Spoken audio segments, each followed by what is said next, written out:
E já de volta ao vivo e em cores, agradecendo o carinho, a sua sintonia, a sua audiência. Esse é o seu programa Vida e Saúde. E hoje estamos falando sobre acidente vascular cerebral ou popular derrame.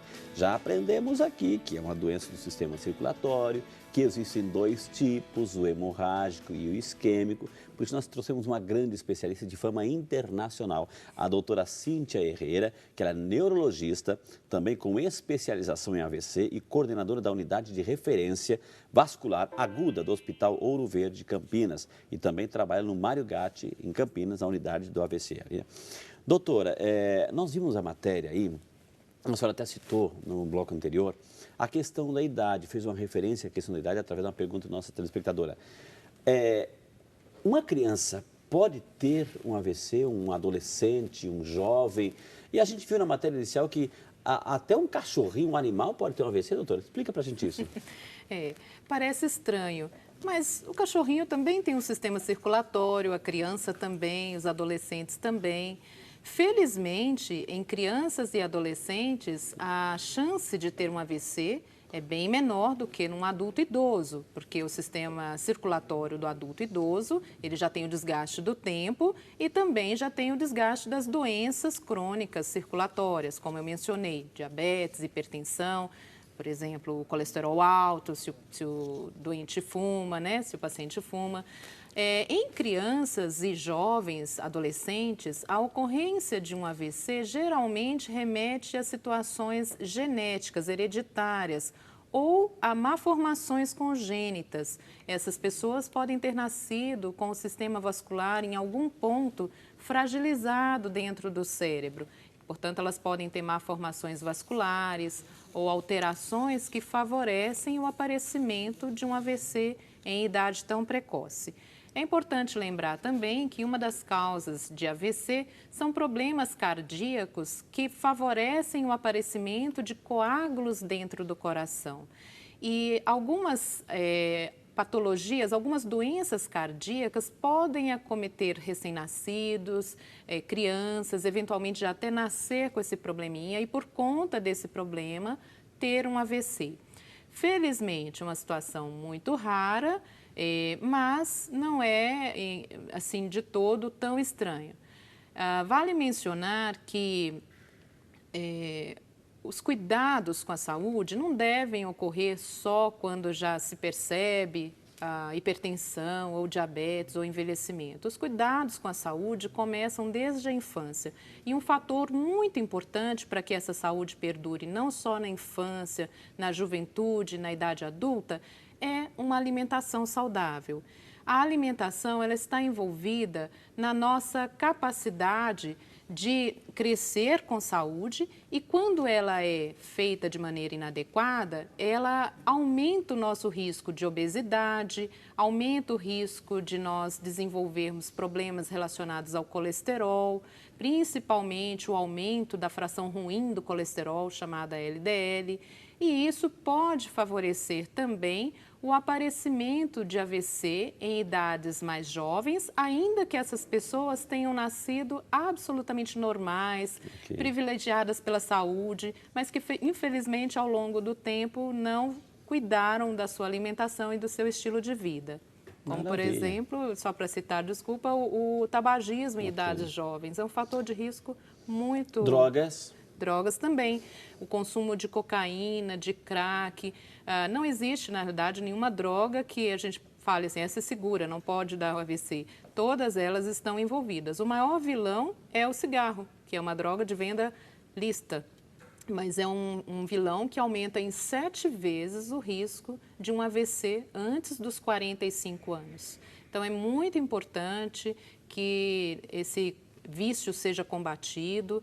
As campanhas publicitárias e do Ministério da Saúde têm focado pesado em cima desse assunto, porque é um problema que não vai afetar só a vítima em si, mas o seu núcleo familiar, a perda de mão de obra, isso tem um impacto previdenciário grande, são pessoas que vão deixar os seus postos de trabalho porque estarão convivendo com uma sequela de AVC.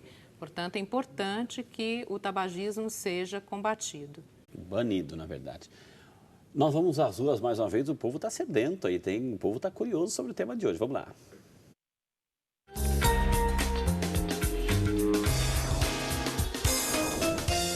Oi, eu sou Luciana e gostaria de saber o que é ameaça de derrame.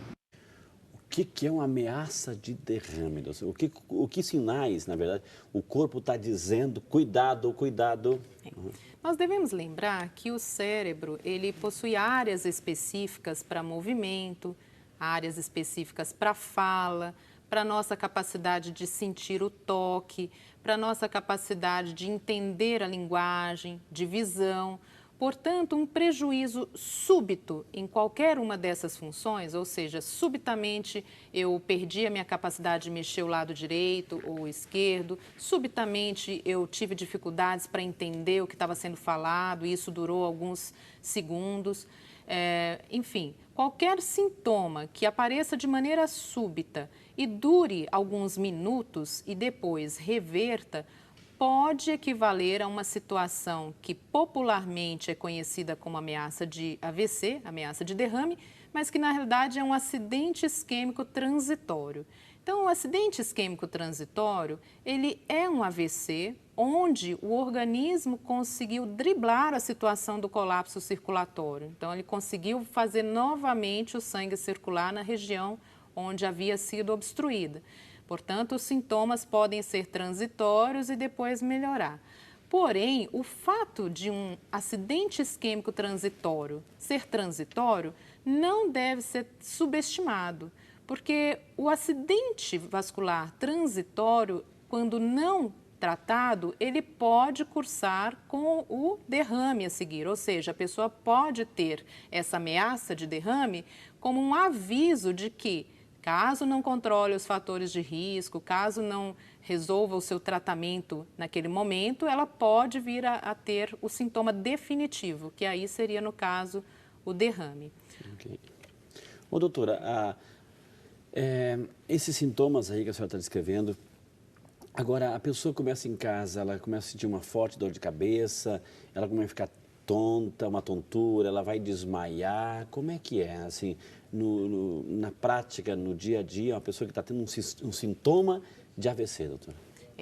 A dor de cabeça, ou chamada cefaleia, quando ela é de maneira súbita, na sua intensidade máxima já desde o início, ou seja, a pior dor de cabeça que eu já senti, ou uma das piores, e de maneira muito súbita, ou seja, não estava um pouquinho ruim de manhã e de tarde piorou e à noite se intensificou. Quando ela é súbita e após essa dor vem algum outro sintoma, como aqueles que eu já mencionei, uma alteração de fala, uma alteração de visão, de movimentação, essa dor de cabeça pode significar um AVC.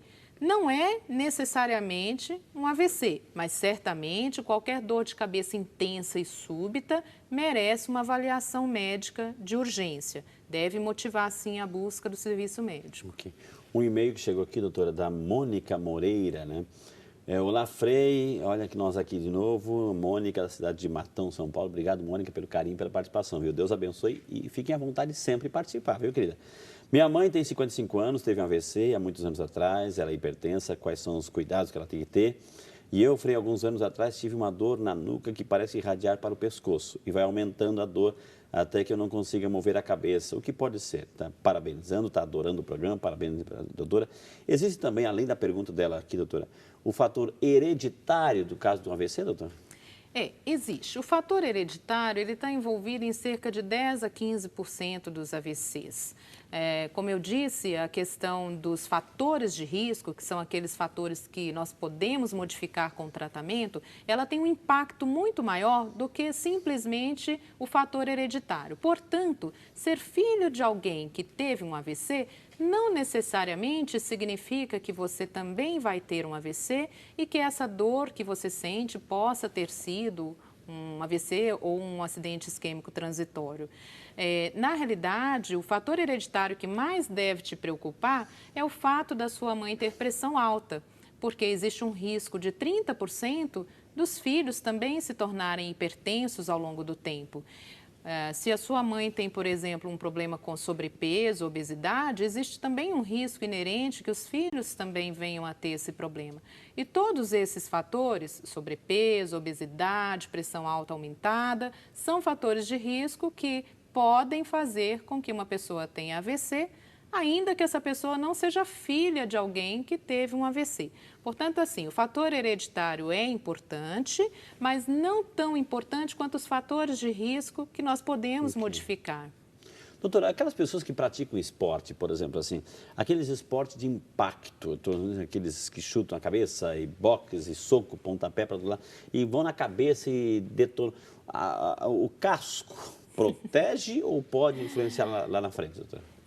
Na realidade, existe uma causa relativamente rara de AVC em jovens, mas muito relacionada a essa questão traumática, que é uma doença chamada dissecção. A dissecção é um machucado que se forma dentro de uma das artérias que irriga o cérebro.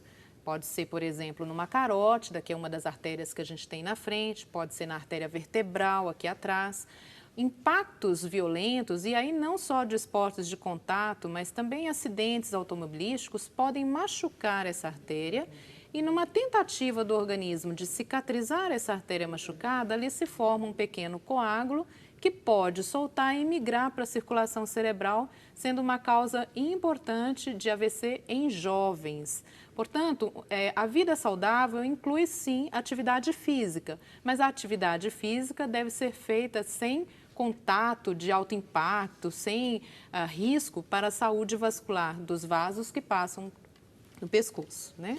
Que maravilha, gente. Importante. Esse é o Vida e Saúde, né? Quantas informações, o assunto de hoje, AVC. Vai encaminhando a sua pergunta, vamos chamar mais um intervalo. Na sequência, temos imagens que nós vamos mostrar sobre AVC. Então, não sai daí, a gente volta já rapidinho com você, porque você merece o melhor. Tem atitudes saudáveis para evitar de ter o AVC. Quais são elas? É bem simples. Número 1, veja se você tem algum fator de risco. Pressão alta. Quando foi a última vez que você mediu sua pressão? Problema de diabetes. Quando foi a última vez que você fez um teste de glicemia? E problema com colesterol, né? Então, são todos fatores de risco que hoje, com o exame complementar ou exames físicos, a gente consegue definir isso claramente. Como alimentos ricos em fibras, evita gorduras animais, muita fritura, tá? E, sobretudo, de olho no excesso de peso. E também é preciso que você tenha para você um tempo para fazer atividade física. Se você fuma, considere parar de fumar, porque o cigarro realmente não ajuda em nada. E ela é uma das principais causas para o acidente vascular cerebral. Essa mudança no comportamento no dia a dia é muito importante, pois a gente está falando da sua vida, da sua saúde. Então, invista em você.